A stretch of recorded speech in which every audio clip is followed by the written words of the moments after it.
नमस्कार, स्वागत है आप सभी का दूरदर्शन के विशेष कार्यक्रम प्रबोध में। प्रबोध एक ऐसा मंच है जहां हम आपको ऐसे शख्सियतों से मिलवाते हैं जिनसे हम कुछ न कुछ एक नए विषय पर चर्चा करते हैं और जानते हैं कि किस तरीके से वे आगे बढ़े और किस तरीके से हमारे युवाओं के लिए एक वो प्रेरणा स्रोत बनते हैं। तो आज हमारे कार्यक्रम में हमारे साथ उपस्थित है यंग इंडियंस भोपाल चैप्टर की चेयर मिसेस कुहू शर्मा। तो आज हम उनसे जानेंगे कि यंग इंडियंस के तहत वो किस तरीके से काम कर रही है और किस तरीके से युवाओं को राष्ट्र निर्माण के लिए आगे बढ़ा रही है। नमस्कार कुहू जी, आपका हमारे कार्यक्रम प्रबोध में बहुत बहुत स्वागत है। नमस्कार। हमारा जो कार्यक्रम है प्रबोध, इसका उद्देश्य है कि जो भी आप इंफॉर्मेशन देंगे या जो भी आप काम कर रहे हैं वो हमारे दर्शकों, वो हमारे युवाओं को उनके लिए एक संदेश होना चाहिए कि वो अपने जीवन में उस चीज़ को अपना सकें। जी। तो आप यंग इंडियंस भोपाल चैप्टर की चेयर हैं और आपका जो यंग इंडियंस जो एक ऑर्गेनाइजेशन है उसके बारे में हम सबसे पहले जानना चाहेंगे कि उसमें एक यंग वर्ड भी जुड़ा हुआ है और इंडियंस मतलब भारतवर्ष के जितने युवाओं हैं उनके लिए शायद आप काम करते हैं। तो बताइए ये किस तरीके से आपने इसकी शुरुआत की और कैसे लोग इसमें जुड़े हुए हैं। जी बिल्कुल, मैं ये बताना चाहती हूँ कि यंग इंडियंस ऑर्गेनाइजेशन जो है वो सीआईआई की यूथ बॉडी है और इसका उद्देश्य है पूरे भारतवर्ष में एक जैसा काम करना और नेशन बिल्डिंग और यूथ लीडरशिप को आगे बढ़ाना। तो जो हमारे प्रधानमंत्री जी का सपना है विकसित भारत का, वो तो आप भी समझते हैं कि उसे अगर हमें साकार करना है, उसकी सबसे बड़ी जिम्मेदारी हम युवाओं पर है। और जो यंग बिजनेसमैन हमारे साथ जुड़े हुए हैं वो उसी श्रेणी में आते हैं जो इस जिम्मेदारी को आगे बढ़ाने के लिए तैयार हैं। तो पूरे भारतवर्ष में 72 सिटीज़ में हमारे साथ ये यंग इंडियंस के चैप्टर्स हैं और एक हमारा इंटरनेशनल चैप्टर है सिंगापुर में। जैसे मैं एक बिज़नेस वुमेन हूँ, मेरे साथ कई सारे प्रोफेशनल्स और बिजनेसमैन भोपाल में जुड़े हुए हैं। इसी तरीके से सभी 72 शहर में ऐसे बिजनेसमैन और प्रोफेशनल्स जुड़े हुए हैं और हम एक जैसा काम करते हैं ताकि हम नेशन बिल्डिंग और यूथ लीडरशिप की इस भावना और इस पूरे कार्यक्रम को आगे बढ़ा सकें। इसमें पूरे भारतवर्ष में जी। तो ऐसे कितने स्टेट्स हैं जिसके युवा और एंटरप्रेन्योर्स इसके साथ जुड़े हुए हैं और वो अपनी एक भागीदारी निभा रहा है और राष्ट्र निर्माण में अपना सहयोग दे रहा है। मैं ये बताना चाहूँगी कि जो हमारी सोसाइटी है उसको यंग इंडियंस ने 4 भागों में बांटा है। एक है हमारा कॉलेज का स्टूडेंट जिसको हम युवा बोलते हैं। एक है हमारा स्कूल का स्टूडेंट जिसको हम थलेर बोलते हैं। थलेर साउथ इंडियन की एक भाषा का शब्द है जिसका मतलब होता है कली। तो जो बच्चे हैं वो एक कुम्हार की चाक पर रखी कच्ची मिट्टी की तरह होते हैं और उनका हम जिस तरीके से निर्माण करते हैं उसी से हमारा सशक्त भारत आगे बढ़ता है। तो दूसरा सेक्शन ऑफ सोसाइटी है थलेर। तीसरा सेक्शन ऑफ सोसाइटी होता है हमारा रूरल इंडिया, क्योंकि 75% ऑफ इनकम आज भी भारत की जो है वो एग्रीकल्चर इनकम है, तो हम रूरल भारत को अलग नहीं कर सकते। और चौथा जो सेक्शन है वो है युवा भारत जो कि शहर में रहता है, जिसको हम मेंबर्स बोलते हैं। तो जब हम 4 सेक्शंस में इस पूरी सोसाइटी को बांट देते हैं तब हम हमारे जितने भी राष्ट्र निर्माण और यूथ लीडरशिप के काम हैं वो हम चारों सेक्शंस में एक साथ आगे बढ़ाते हैं। चारों के साथ मिलकर हम फिर अलग अलग श्रेणी में काम करते हैं। हमारी श्रेणियाँ 14 तरीके से बटी हुई हैं, जिसके अंदर हम entrepreneurship, road safety, climate change, मासूम जिसमें चाइल्ड सेक्सुअल अब्यूज़ के बारे में बताया जाता है, एक्सेसिबिलिटी जिसके अंदर जो ऐसा सेक्शन ऑफ सोसाइटी है जो स्पेशली एबल्ड है, कहीं उसके अंदर भगवान ने अगर कुछ कमी दी है लेकिन वो सक्षम है काम करने के लिए, तो उनके राइट्स को ध्यान में रखते हुए और उनको किस तरीके से हम अपनी सोसाइटी का एक पार्ट बना के और उनको भी हम अपनी पूरी जो हमारी जर्नी है उसके अंदर डाल सकते हैं। इस तरीके से 14 अलग अलग श्रेणियों में हम काम करते हैं। जो ये आपने अपनी श्रेणियाँ बताई है उसमें मैंने जो देखा इसमें पर्यावरण को लेकर आप काम कर रहे हैं, क्लाइमेट चेंज को लेकर काम कर रहे हैं। क्लाइमेट चेंज को लेकर आपका यंग इंडियंस किस तरीके से काम कर रहा है, कहाँ कहाँ वो काम कर रहे हैं और कौन से इनिशिएटिव्स ले रहा है? मैं इसका एक छोटा सा एग्जाम्पल, हमारा जो अभी एक बहुत बड़ा कार्यक्रम हुआ था वेस्टर्न रीजन का, उसी के थ्रू आपको देती हूँ। हमने कोशिश करी है कि इस इवेंट को हम क्लाइमेट पॉजिटिव बनाएं। तो उसके अंदर हम लोग 4-5 चीज़ों पे काम करते हैं। अब जितने भी लोग अलग अलग शहरों से आए हैं वो या तो फ़्लाइट या कार लेकर आए, उससे जो कार्बन एमिशंस उनकी वजह से इस पूरे पर्यावरण में हुआ है, उसको नलिफाई करने के लिए हमने बातचीत करी है एक ऐसे पार्क में जो कि हमको 2000 प्लांट्स वहाँ पर हम प्लांटेशन करेंगे और उसका पूरा मेंटेनेंस जो है वो पार्क वाले करेंगे, ताकि हम जो भी कार्बन एमिशंस है उसको न्यूट्रलाइज कर सकें।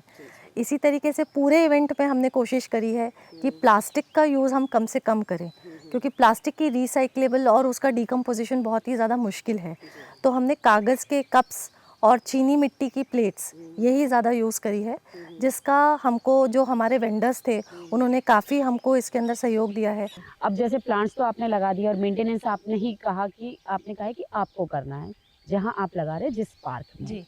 लेकिन इसी तरीके का एग्जाम्पल हम अगर सरकार की एक ड्राइव निकली थी जिससे कि नर्मदा नदी के किनारे जी। 1 करोड़ के करीब प्लांट्स लगाए गए थे, जी। जो आज से 10 साल पहले की एक योजना थी। लेकिन आज जब लगाने के बाद आज वो अस्तित्व में नहीं है, मुश्किल से ही हम पेड़ मिलते हैं देखने के लिए। तो आपका जो ये ड्राइव है प्लांटेशन वाला, अब जैसे आपने कहा कि वो लोग उसकी देखभाल करेंगे, जी। लेकिन फिर भी आपकी और क्या जिम्मेदारी हो सकती है कि वो जो कि आप एटलीस्ट वहाँ पर आपने अगर प्लांट्स लगाए हैं तो आप एक बार जाके देखिए कि क्या वो सर्वाइव कर रहे हैं, तभी तो आपकी जो ये ड्राइव है ये सक्सेसफुल होगी। सक्सेसफुल जी। होगी। इसके लिए आप बिल्कुल क्या सोच रहे बिल्कुल। वो देखिए, हमने हर साल यंग इंडियंस जिस तरीके से काम करती है, तो हमारी यही कोशिश रहती है कि हम ऐसे पार्क से बात करें जो कि मेंटेनेंस जो है उनके ज़िम्मेदारी रहे। और अभी हमने ये जो श्री यंत्र पार्क देखा है, इसके अंदर उनके पास बोरिंग का पानी भी है और उनके पास उन्होंने डेडिकेटेड एक माली भी रखा हुआ है। तो जब ये पेड़ों की ज़िम्मेदारी वो लेते हैं और हम आगे चल के देखेंगे कि ये पेड़ बड़े हो रहे हैं, और जब हम इसका फ़ायदा जिस एजेंसी के थ्रू हम लोग ये पेड़ लगवाएंगे, उनका जब कार्बन क्रेडिट्स का इवैल्यूएशन होगा और जब हम इसको उस चीज़ से इवैल्यूएट करेंगे, तभी हम ये बोल सकते हैं कि ये सारा ड्राइव जो है सक्सेसफुल है। लेकिन इसके अंदर मैं ये ज़रूर बोलना चाहूँगी कि इस साल मैं चेयर हूँ, तो मैं इस चीज़ के ऊपर ध्यान रख रही हूँ। मेरे आने वाले जो चेयर रहेंगे, मुझे पूरा भरोसा है कि वो भी इस तरीके से टाइम टू टाइम जाकर और वहाँ पर जो भी मेंटेनेंस कार्य हो रहा है वो बराबर हो रहा है कि नहीं, उसकी ज़िम्मेदारी यंग इंडियंस की रहती है। ग्राउंड लेवल का मेंटेनेंस पार्षद की जो पूरी टीम है वो कर रही है, लेकिन हमारी ज़िम्मेदारी ये है कि अगर उन्हें कोई भी तकलीफ़ हो रही है और अगर वो कोई भी तरीके का सहयोग चाहते हैं, तो हम वो सहयोग उनको जो दूसरी कंपनी के CSR फंड से उसके थ्रू भी लाके दे सकते हैं। तो बहुत अच्छी बात है कि आप लोग इंडस्ट्रीज से जुड़े भी हैं और आपको कई इंडस्ट्रीज पता भी जो CSR के तहत इस तरीके के सामाजिक सरोकार के काम करते हैं, तो ज़रूर इसका फ़ायदा यंग इंडियंस को मिल ही रहा है। और फिर आप जैसे लोग अगर चेयर है और इंडस्ट्री से जुड़े हुए हैं, तो ज़रूर ये जो आपकी जो ड्राइव है सक्सेसफुल रहेगी। एक और इसके अंदर एडिशन है, मेरी खुद की फैक्ट्री में मैंने इसी तरीके से 2500 पेड़ लगाए हैं, क्योंकि उनकी ज़िम्मेदारी जो है पूरी मैं उठाती हूँ।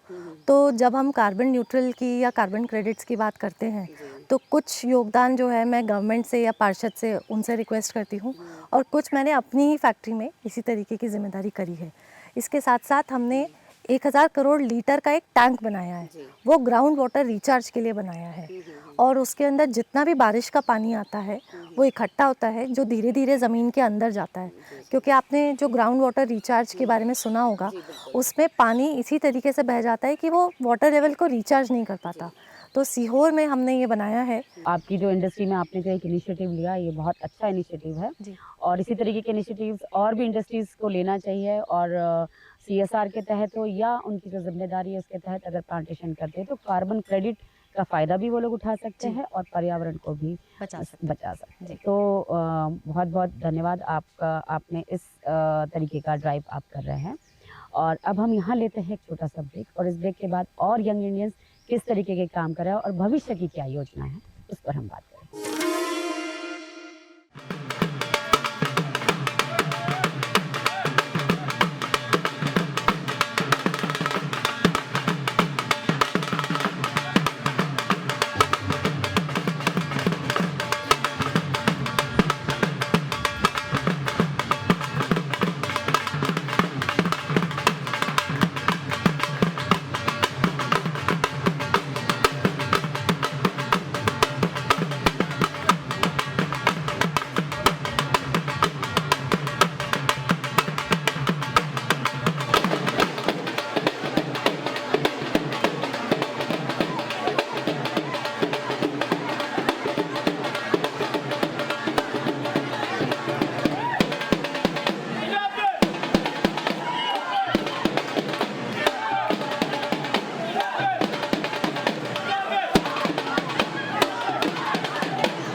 ब्रेक के बाद आपका फिर से स्वागत है कुहू जी।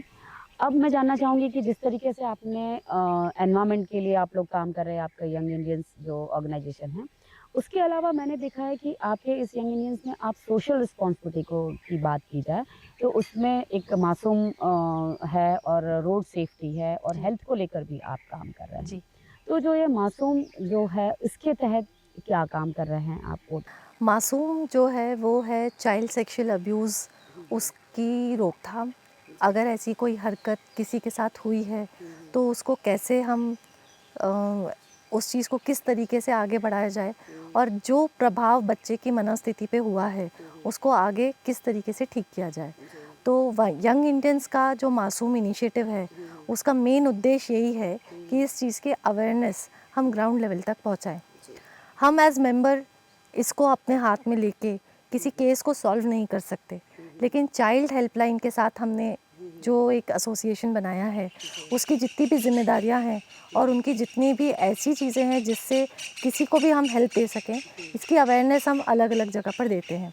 तो जितने हमारे साथ स्कूल्स जुड़े हुए हैं उनके साथ हम ये अवेयरनेस प्रोग्राम्स करते हैं। गाँव में जाकर जो गाँव के बच्चे हैं उनके साथ भी हम ये अवेयरनेस प्रोग्राम्स करते हैं और हमारा उद्देश्य यही रहता है कि ये जो कुकर्म है इसको छुपा के रखने के बजाय सोसाइटी में हम इसकी अवेयरनेस फैला सकें कि यदि अगर किसी ने ये करा है तो उसके साथ क्या क्या लॉज जुड़े हुए हैं और अगर किसी बच्चे के साथ ऐसा हुआ है तो वो किस जगह जाकर अपनी इस प्रथा को बोल सकता है। इसी के तहत हमने जो वेस्टर्न रीजन काउंसिल मीट थी उसके अंदर एज एक ज़िम्मेदार नागरिक की तरह हमने एक प्लेज ली है जिसमें हमने सभी लोगों ने ये कसम खाई है कि अगर इस तरीके का कोई भी कुकर्म हमें दिखता है तो हम उसे चुपचाप सहन नहीं करेंगे, न सहन करने देंगे और उसके लिए जो भी चीज़ें ज़रूरी होती हैं चाइल्ड हेल्पलाइन को बताने की, उसके लिए हम उनका सहयोग करेंगे। तो ये बहुत अच्छा इनिशिएटिव है आप लोगों का, एक मासूम प्लेज के तहत आप लोगों ने संकल्प लिया। और अब मैं जानना चाहूँगी कि यंग इंडियंस तो बहुत सारे सामाजिक सरोकार के काम कर ही रहे हैं, इसमें आप लोग कैसे डिसाइड करते हैं कि अभी आपने ये काम किया है, लोगों को समझाइश दी है या लोगों के बीच में आप गए हैं या उनकी प्रॉब्लम्स को सॉल्व किया है और आगे के एजेंडे के लिए, भविष्य के एजेंडा आपको तैयार करना है, उसमें आप क्या कर रहे हैं? वो बताइए। तो यंग इंडियंस में एक एग्जीक्यूटिव काउंसिल कमेटी होती है जो कि एक वर्किंग कमेटी की तरह काम करती है और हम लोग हर महीने मिलते हैं। हमें हमारे नेशनल से ये इनिशिएटिव्स दिए जाते हैं कि एक साथ हम किस तरीके से पूरे देश भर में काम करें। जैसे फॉर एग्जांपल जनवरी में हमारे साथ रोड सेफ्टी वीक हम लोग ने मनाया था। एक हफ्ते तक हमने हर जगह पर रोड सेफ्टी की चीज़ों की अवेयरनेस दी थी और रोड सेफ्टी के अंदर क्या क्या चीज़ें और हो सकती हैं उसके बारे में चर्चा करी थी। ये चर्चा सिर्फ भोपाल में नहीं, पूरे 72 शहरों में एक साथ हुई थी। तो एक साथ जब एक ही तरह की चीज़ें आप सोशल मीडिया में देखेंगे, आप चर्चा करेंगे तो उसका इम्पैक्ट जो है वो पड़ता है। इसी तरीके से हर महीने जब हम मिलते हैं तो हमारे यहाँ पर जितने ये सारे वर्टिकल्स हैं, जैसे रोड सेफ्टी है, क्लाइमेट चेंज है, मासूम है, इन सभी को एक यंग इंडियन का मेंबर जो है वो हेड करता है। चेयर बोला जाता है, वर्टिकल चेयर बोलते हैं। और वर्टिकल चेयर जो है वो अपनी तरफ से ये सारी चीज़ें जो है इसका एक एजेंडा बनाता है जो कि नेशनल के द्वारा दिया जाता है और हम उसको ग्राउंड लेवल पे एग्जीक्यूट करते हैं। इस तरीके से आप यंग इंडियंस सब लोग मिलकर इस काम को आगे बढ़ाते हैं। तो अब मैं जानना चाहूँगी कि अब आप एक एंटरप्रेन्योर भी है, आप एक उद्यमिता भी है और महिला होने के नाते आप दौलत राम इंजीनियरिंग सर्विसेज में आप फाइनेंस भी देखती है। तो आप वुमेन के बारे में बताइए कि वुमेन जो है या महिला जो है वो किस तरीके से नेतृत्व की तरफ जा सकती है और किस तरीके से उसको उसके बारे में आप सोचते हैं कि उन्हें आगे आना चाहिए? मुझे लगता है कि यदि आप कोई कार्य किसी महिला को देंगे तो you can be rest assured कि वो काम बहुत अच्छे से पूरा होगा, क्योंकि आप भी जब घर से निकलते होंगे तब आप अपना आपको तैयार करने के अलावा 10 काम और ख़त्म करके और फिर ही घर से निकलते हैं। उसी तरीके से मैं एक माँ भी हूँ और मेरा अपना घर भी है, उसके साथ साथ मैं यंग इंडियंस भी देख रही हूँ और मेरी कंपनी भी है। तो जब हम इस तरीके से काम करते हैं, जब हमको हर एक सेक्शन में अपना इक्वल कंट्रीब्यूशन देना है, तो मुझे लगता है कि सबसे ज़्यादा ज़रूरी होता है अपने घर वालों का सपोर्ट। और जिसके पास ये सपोर्ट है वो हर काम आसानी से कर सकता है। इसीलिए जब हम महिला सशक्तिकरण का भी बात करते हैं तो वो शुरू होता है हमारे घर के लोगों से, जिसमें सबसे पहले आपके भाई, पिता, पति ये सभी आते हैं, फिर आपके बच्चे भी आते हैं। और जब तक हमें सोसाइटी का इक्वल कंट्रीब्यूशन, सबका सपोर्ट नहीं मिलता है, तब तक हम आगे नहीं बढ़ सकते हैं। तो आप जहाँ जहाँ पे भी देखते हैं जहाँ महिला आज आगे बढ़ रही है तो उसका बहुत सारा श्रेय उनके साथ के घर वालों को भी जाता है। और young Indians as an organization female entrepreneurs के लिए बहुत ही अच्छी जगह है। हमारे पास मैं एक फ़ीमेल एंटरप्रेन्योर हूँ और मैं इस साल चेयर हूँ। पिछले साल भी जो हमारी चेयर थी वो भी एक फ़ीमेल थी, उसके पहले जो हमारी चेयर थी वो भी एक फ़ीमेल थी।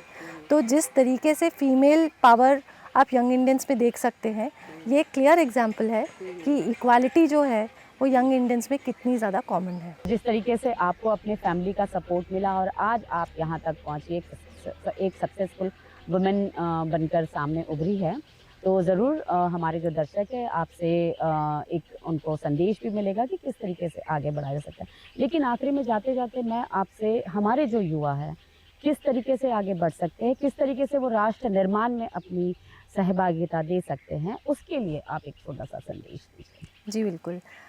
उसके पहले मैं ये बताना चाहूँगी कि हमारे जो अभी इवेंट हुआ था उसके अंदर बहुत बड़ा सहयोगदान MPIDC का था और उन्होंने बहुत ही खूबसूरती से सारे बिजनेसमैन के सामने इन्वेस्ट इन मध्य प्रदेश को प्रस्तुत किया था। जब आप युवाओं की बात करते हैं और जब हम युवा शक्ति की बात करते हैं कि वो किस तरीके से नेशन बिल्डिंग में काम कर सकती है, तो मुझे लगता है कि सबसे ज़्यादा ज़रूरी होता है उनको सही मार्गदर्शन देना। मेंटोरशिप जो है वो बहुत इम्पॉर्टेंट है। फंडिंग मुझे लगता है इतनी इम्पॉर्टेंट नहीं होती है, क्या प्रोडक्ट बनाना है इतना इम्पॉर्टेंट नहीं होता है, लेकिन जब आपने ये सोच लिया कि आपको क्या बनाना है, उसको किस तरीके से प्रेजेंट करना है, उसके लिए जो मेंटोरशिप है वो बहुत ज़्यादा ज़रूरी है। तो युवाओं के लिए जो एक मेरी तरफ से मैसेज है वो यही है कि सबसे पहले तो आप अपना मेंटोर ढूंढिए और ट्रस्ट और पेशेंस, ये दो चीज़ें हैं जिसके सहारे ही आप आगे बढ़ सकते हैं। क्योंकि एक कहावत है, रसरी आवत जावत है, सिल पर होत निशान। मतलब अगर अपन पत्थर पे भी रस्सी का आना जाना लगता है तो उस पे भी जो है निशान पड़ जाता है। उसी तरीके से किसी भी चीज़ को जब आप लगातार करते रहते हैं तब आप उसके अंदर सक्सेस पाते हैं। तो ये जो कंसिस्टेंसी है यही आपको परसिस्टेंसी की तरफ लेके जाएगी। बहुत बहुत धन्यवाद कुहू जी, आप हमारे इस कार्यक्रम में आई और आपने हमारे जो यंग है, युवा है, उनके लिए आपने एक मिसाल भी बताई कि किस तरीके से वो आगे बढ़ सकते हैं और यंग इंडियंस के लिए, राष्ट्र निर्माण के लिए किस तरीके से युवा सहयोग कर सकते हैं, उस बारे में भी आपने बहुत अच्छी हमें इन्फॉर्मेशन दी। थैंक यू तो सुषमा बहुत जी। बहुत धन्यवाद। Thank you. तो आज के कार्यक्रम में बस इतना ही। अगले हफ्ते हम फिर हाजिर होंगे किसी और नई शख्सियत के साथ। तब तक मुझे और मेरी पूरी टीम को दीजिए इजाज़त। नमस्कार।